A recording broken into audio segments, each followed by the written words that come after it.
Good evening, everybody.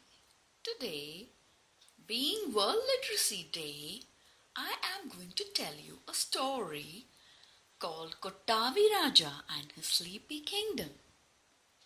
So, let's begin. There was a king in a very beautiful land called Kottavi Raja. You know why he was called Kottavi Raja?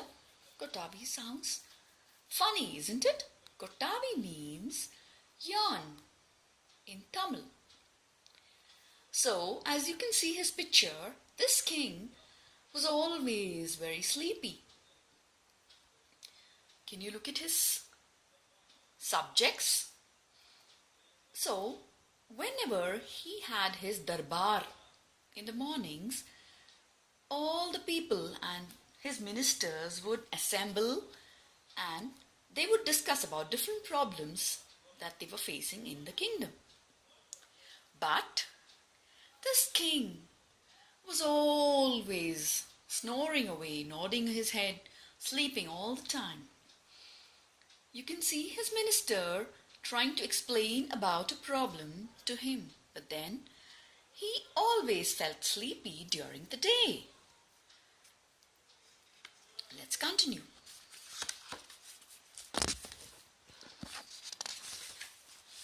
Yes, yawn. Kottavi Raja was sleepy. His ministers were talking about a complex problem and he was bored. He hadn't slept well last night or the night before, or the 30 nights before that. He tried to concentrate on what they were saying, but the sentences were so garbled. His head always lolled forward. This Raja Nalan was a good king, but of late he had a problem staying awake during the day. He yawned in court all the time, so people started calling him Kottavi Raja because Kottavi means yawn in Tamil. He was so worried. He was terribly worried. And he called his queen. Sujata, that was his queen's name. He asked his queen one night, gently waking her up, "How come you are so alert and energetic throughout the day?" "Because I sleep at night," she snapped. "And so should you." "Yes, sleep at night. But how?" He was always sleepy during the day and sleepiest in the evening.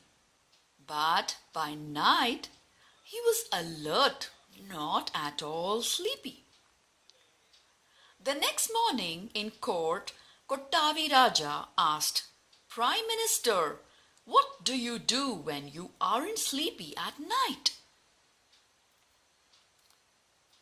"I ask Nidra Devi, the goddess of sleep, to bless me, Your Majesty," he said.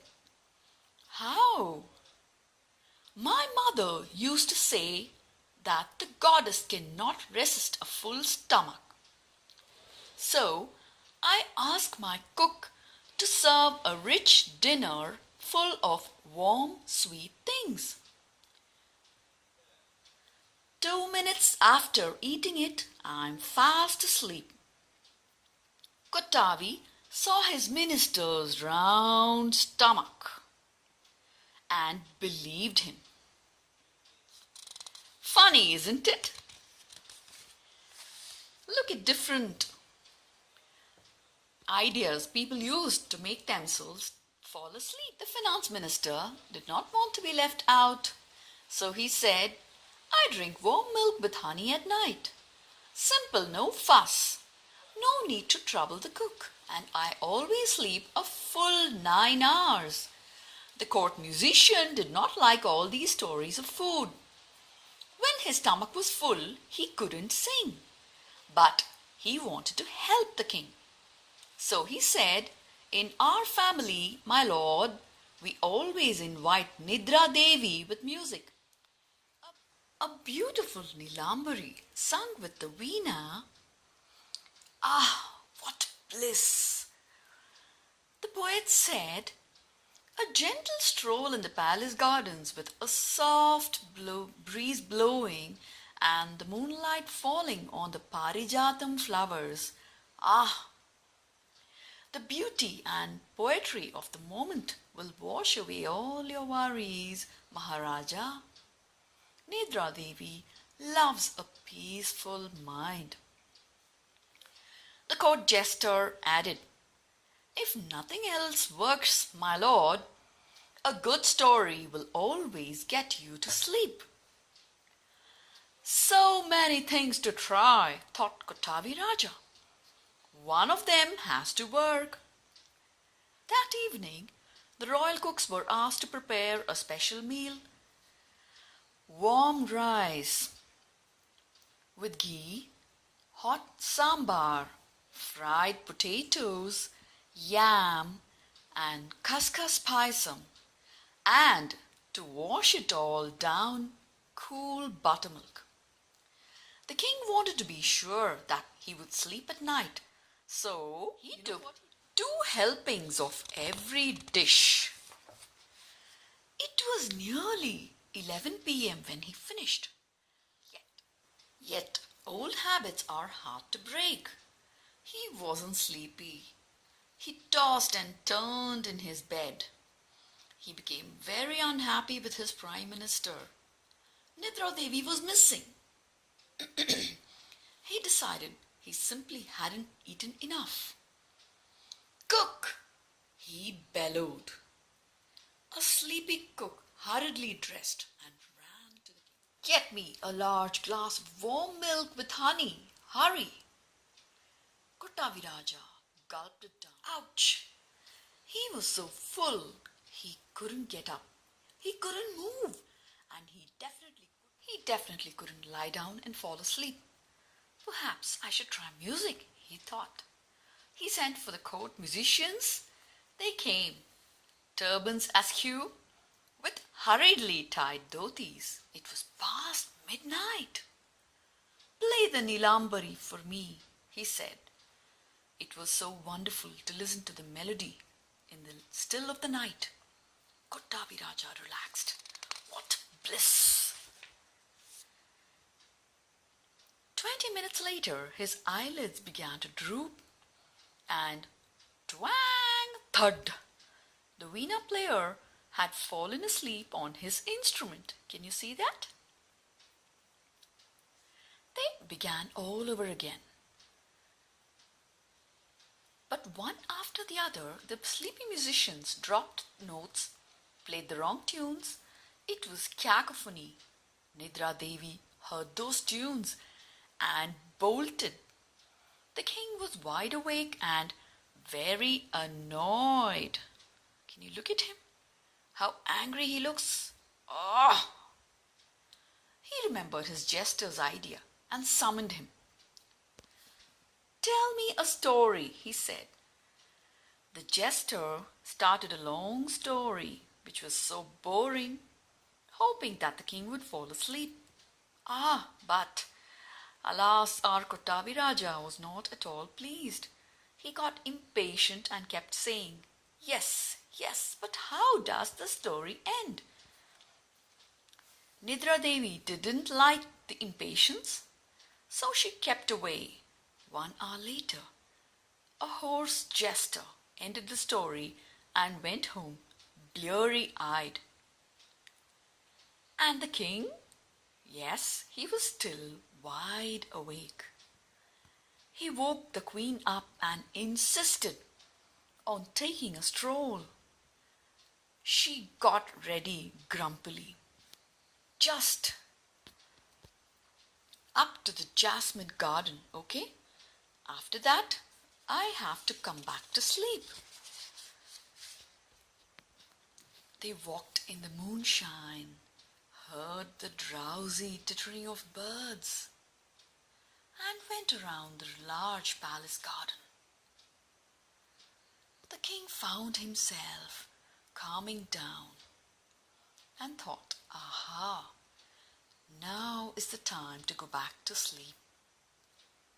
As he settled down, there was a dreamy silence all around, until he heard a curious rumbling from his stomach.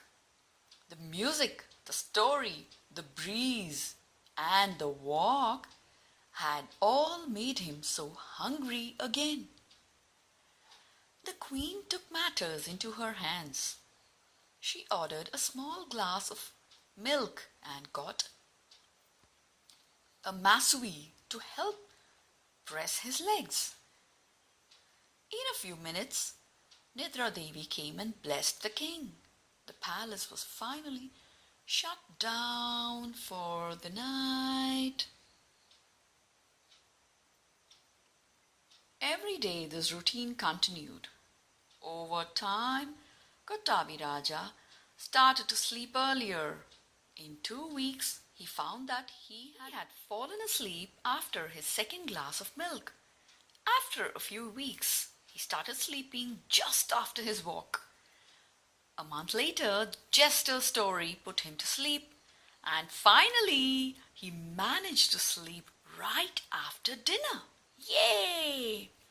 Most mornings, he woke up with a fresh feeling.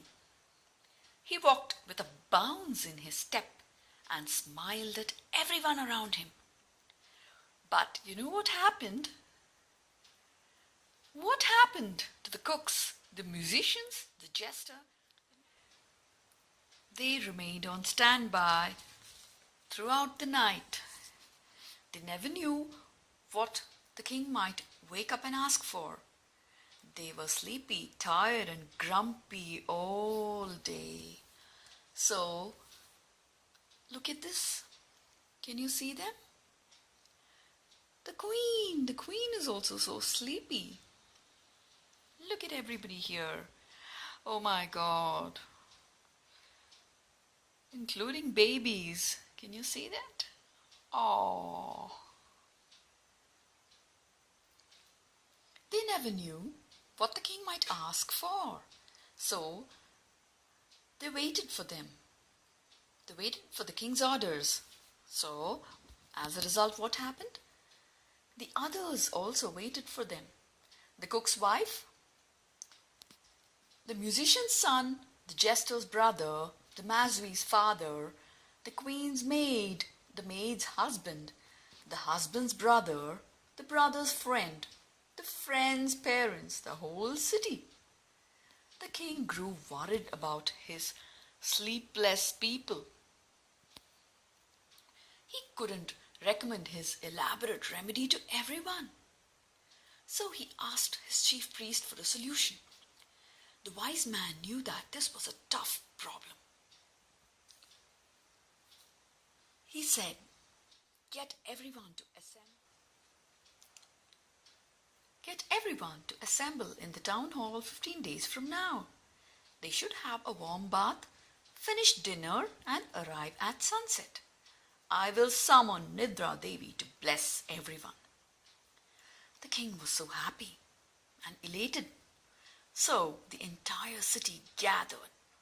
They were all relieved that their sleepless nights were going to end. The priest began to chant hymns in praise of the goddess. A few minutes into his droning, a new mother, the sleepiest of all, yawned. Wow! Looking at her, the infant yawned. The baby's father saw this and, yes, yawned. A musician yawned halfway through a tune, and 20 people around him yawned. Then their neighbors yawned, and a mighty wave of yawns swept through the kingdom.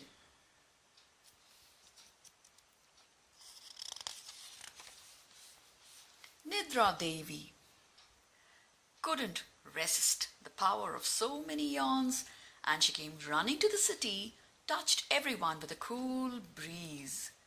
And from that night onwards, she continued to bless everyone in Kotavi Raja's land every night. That was beautiful, isn't it?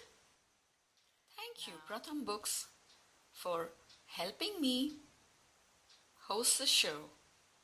And today being World Literacy Day,